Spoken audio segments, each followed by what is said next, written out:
Hello, welcome to the astrology update for March 2023. I am your mystic astrologer, Cynthia Rose. Big changes are being mirrored in our sky. It finally feels like the new year's here. A little bit about me. I approach astrology from both an astrological perspective and from a frequency or energy perspective. I believe we're all connected and we're attracting and repelling energy all the time. So as I bring the collective interpretation of these frequencies, I encourage you to reflect on how this fits for you personally. This is a general overview.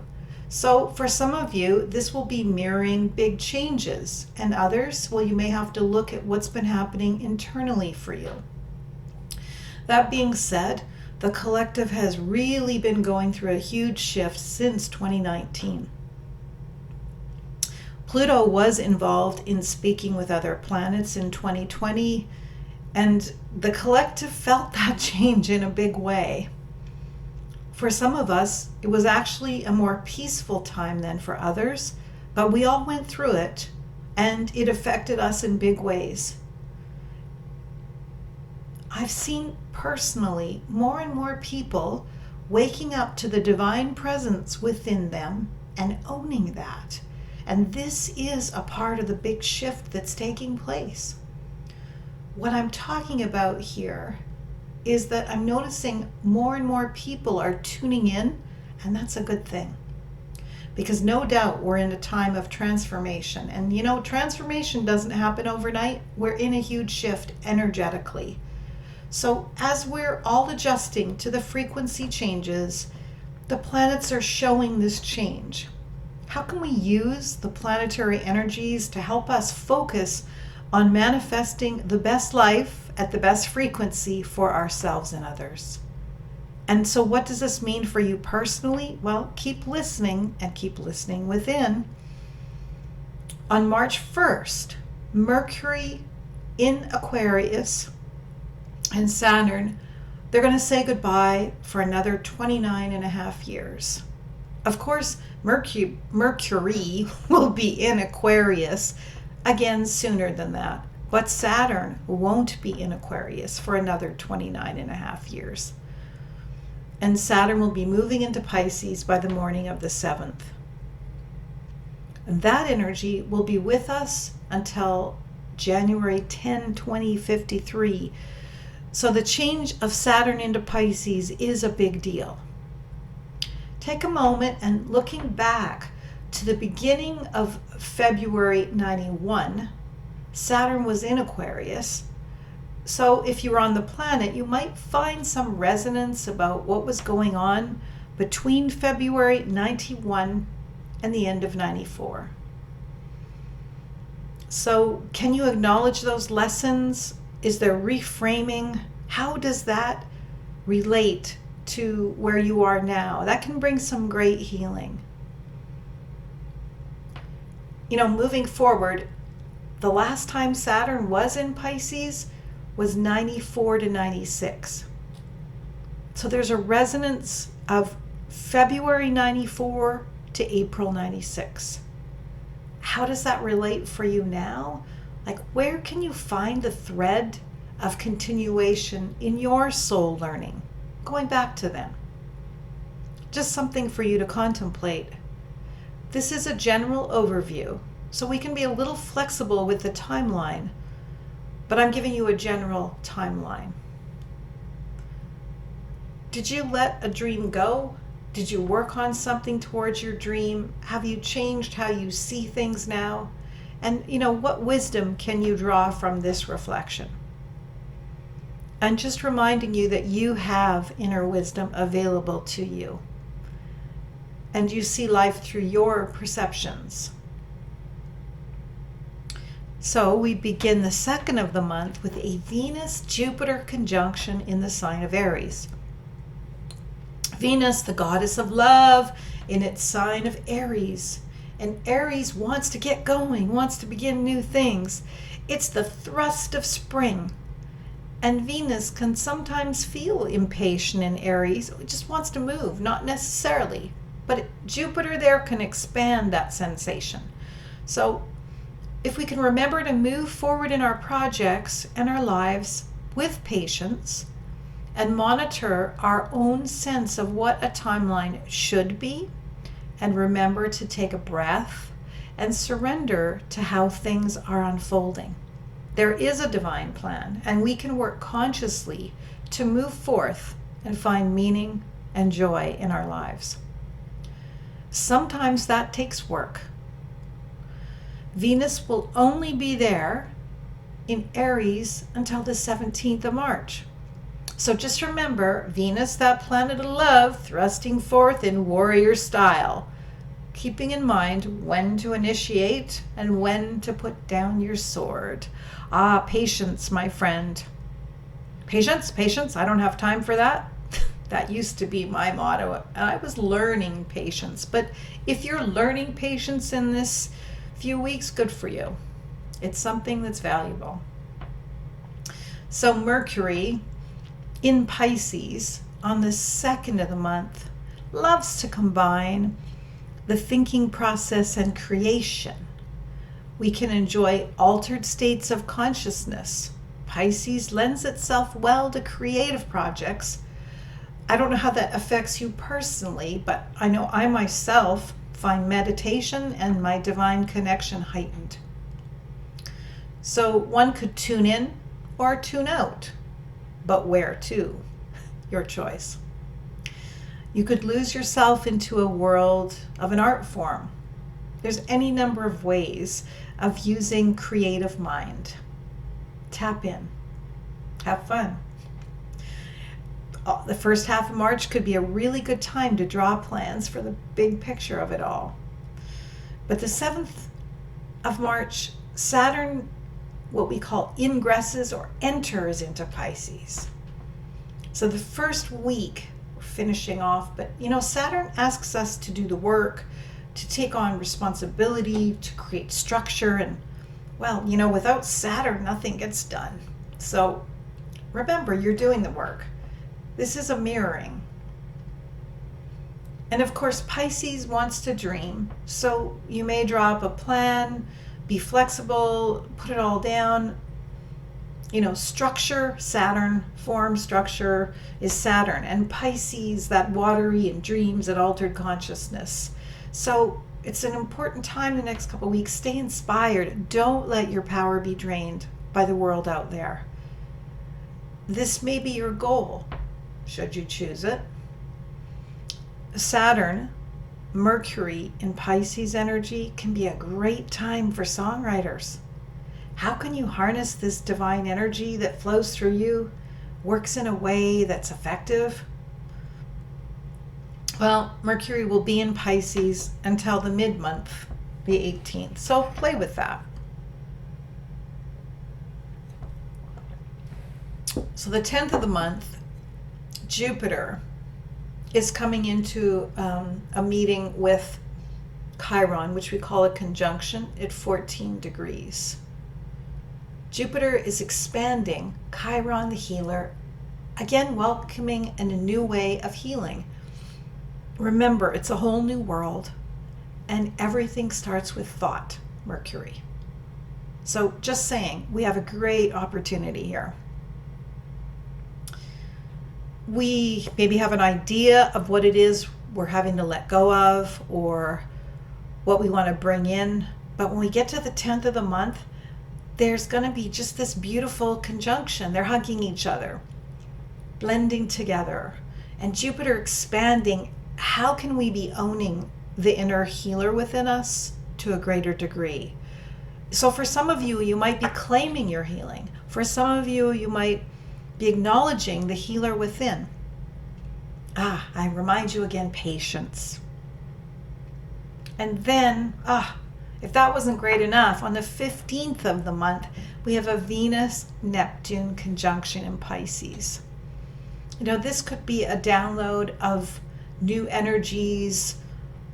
And the 15th of the month, the Venus-Jupiter conjunction in Pisces, well, Neptune rules Pisces as a modern ruler.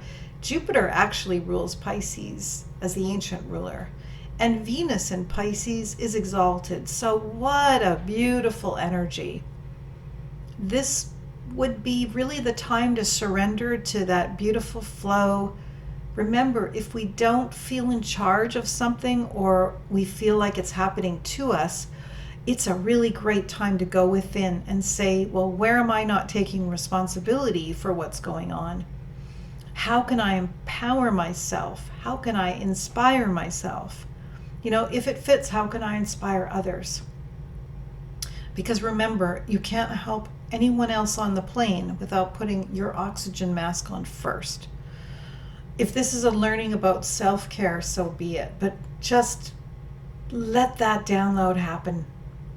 I know I'll be meditating lots on that date. So on the 15th, we have asteroid Vesta, divine goddess of wisdom, in conjunction with Jupiter, and Jupiter speaking to Chiron. So I'm just suggesting this is just a beautiful time to harness that inner fire. Some people call it Kundalini. I just call it divine energy. You can fill in the blanks for how that fits for you. It's important to make our own divine connection within ourselves personal for each of us. You are a spiritual being living a human experience. So a beautiful time to be claiming that new road for yourself, taking action with a new energy. On the 16th of March, Venus will be getting ready to leave Aries and move into Taurus. And Venus loves to be in Taurus. So 3:35 Mountain Time. By now, when Venus is in Taurus, we want some practical connection with that love frequency. Taurus, the earth, with the goddess of love, wants to sense it, see it in a practical, tactile way. If I was still growing my own vegetables, I'd probably be filling my house with starter seeds at this time of year. I'd be loving the earth. So how will you use that energy? Plan for it. We can still use the flow of what we started earlier this month. Venus is more patient in Taurus. Maybe you wrote that song and now you want to record it in some way and bring it into an earthly tactile form, hey? So many possibilities. So the 18th, 9:58 p.m., Mercury changes. Again, we have the energy of thinking in a new way. A kiss for luck and we're on our way. Again, that Aries energy.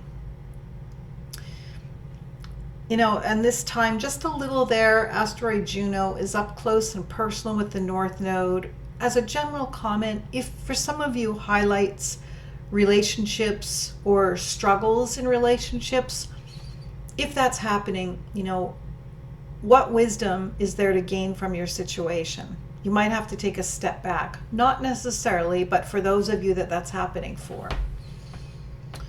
And the 20th, the sun enters Aries, 2:25 p.m. Mountain Time, heralding the beginning of spring. Again, new beginnings, new seeds, new bulbs. We've got the thrust of the crocus coming through. It might be snow on the ground and it still comes through. Anxious to move forward. The 23rd, Pluto enters Aquarius at 4:41 a.m. I'm on Phoenix, Arizona time, if you need to adjust that. So on the 23rd, it enters, and it'll finally be in Aquarius for good in 2024. It will dip back into Capricorn in the fall of 2024, and then it'll finally leave from Capricorn for 248 years. So Pluto will move into Aquarius the 23rd of this month. What's the big deal? Well, this is huge. A planet related to change and transformation. Yes, Pluto can bring destruction, and certainly have seen that with Pluto. And, it's getting ready to leave Capricorn. And so the necessary changes that need to be done, sometimes it feels like they're just happening because we don't consciously initiate changes that will be uncomfortable, because we have a human and a being side. And Pluto's been saying its goodbye to the other planetary frequencies, as it will continue to this year. But don't worry, it'll be back in 248 years, so we won't be here. So that's the big deal this month. Okay. I would encourage you to look back to 2008. There will be some resonance of change from then to how it relates to now. Wherever Pluto sits in your chart, you've been going through transformation. Some of that may be actual physical happenings and changes, and others may be more subtle, related to an inner shift. Remember, this is sharing for the collective, so how that relates to your chart is individual to you. And remember, I am on Arizona time. Excuse me. Adjust anything I say if necessary to your time zone. So, Pluto in Aquarius. It's a really big deal. March 23rd to May 1st, 3:35 a.m. Pluto will dip his toes into Aquarius for 2023. This will give us an idea or signal what is to come. It's a really important time to be paying attention what's going on within you and what's going on as we relate to the outer world, because this is what we call an outer planet, a collective planet. So before he heads back to Capricorn for the rest of the year until January 2024, we've got those March to May. We can tidy up anything we've missed after then when he's back in Capricorn around transformation or letting go, changes. And Pluto, that energy can bring huge life changes. Some things to consider on the more subtle level, on a spiritual level. How do you relate to power, personal power, power struggles, your inner power, personal power? As we move forward with Pluto in Aquarius for those 2 months, just imagine how we can adjust to a new idea of power. Pluto in Aquarius is much more about the collective and groups than Capricorn. Capricorn Pluto, was about the changing of old or decayed structures that needed to change. Big change, it brings messiness. I'd suggest that the motto for Pluto in Aquarius is win-win. How can we move forth every day as a collective and hold on to our own inner power and disengage from power struggles that just won't serve us anymore? Perhaps you will find a new way. Remember, nothing happens overnight. It's a process. So this is something to pay attention to. It's a process worth paying attention to, because these can be on a subtle level and can create stress if we don't pay attention.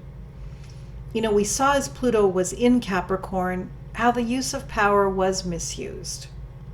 It's going to be messy, as it has been, as the pendulum swings far to one side and the other. We're not there yet, but don't allow the fear to take you over, because you're part of this collective power.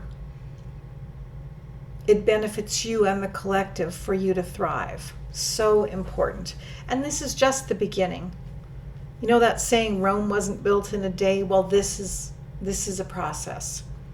So really important. Another really big deal this month, as if there weren't enough, is that Mars will go into Cancer on the 25th at 4:46 a.m.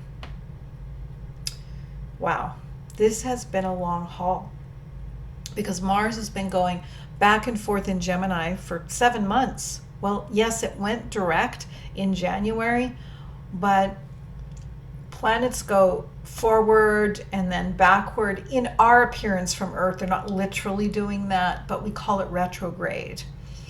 And so it's like having to retrace where we've been. So it's like walking to the corner and going to the next block and then walking back a block and then going forward, retracing steps. So that's why it's been so long, and it's been abnormally long, and I've just been calling it Mercury retrograde on steroids, the Mars. It went retrograde at 25 degrees, but direct at 8 degrees. So if you have planets at 25 degrees or 8 degrees, you may have felt that personally. So communication has been highlighted. What did you learn in regards to communication? Some of you may have learned how to communicate more effectively, engaged in clearing up misunderstandings. There was, in my mind, a lot more internet issues, which involves communication, going on as well. So now it's on its way to Cancer. We'll talk more about that next month. On the 25th, we have an energy between Mars and Pluto that doesn't gel. So if you're feeling extra sensitive or emotions are running high, take time out to find your balance. Mars wants to take action. So find a way to express that energy outwards without losing your cool. And hey, creativity again, just saying. We'll have a Mercury-Jupiter conjunction in Aries on the 28th and pretty tight on the evening of the 27th. So we get to see how well those experiences and understandings of communication and patience have gone. We can use that energy positively. The moon spends time in the evening of the 27th in Gemini, right where Mars finally moved forward. So if we have another moment for emotional reflection, energies around what we've been through, ascending to this new frequency and better life, we might find that between the 25th and the 28th. But remember, we can use the energies of the month to initiate a new life, a new way. We can strategize, take a step back if needed. You are in charge. The planets are never doing it to you. You are relating. We're all, as a collective, relating to these energies, attracting, repelling. And we end the month with Venus-Uranus conjunction on the 30th, 16 degrees of Taurus. Uranian energy is shaking us up and waking us up. That went on. I'm not going to go back into the past, but that's gone on a lot. So we could view this either way. Could bring sudden surprises, upsets, or celebration. It's like can be a bit of a buzz. So you could say buzz or buzz kill in that sense of how we feel it. It's all perspective, really. It's truly now a new year, and 2023 has begun. So thank you for listening to me. Have fun with it. If you're having a difficult time, be gentle and kind with yourself, because hey, we could always use more love and kindness within ourselves and within the world. But what a month it will be. Using reflection, introspection, listening to our inner dialogue, and working energetically, using these energies in a way that works personally, we can come to the end of the month with greater clarity and see our new expanded road ahead. Don't let go of that love in your heart. Expand it. Acknowledge it and love to all of you. Thank you very much to those of you that have subscribed and liked my sharings. I really appreciate it. It lets me know that you appreciate this offering.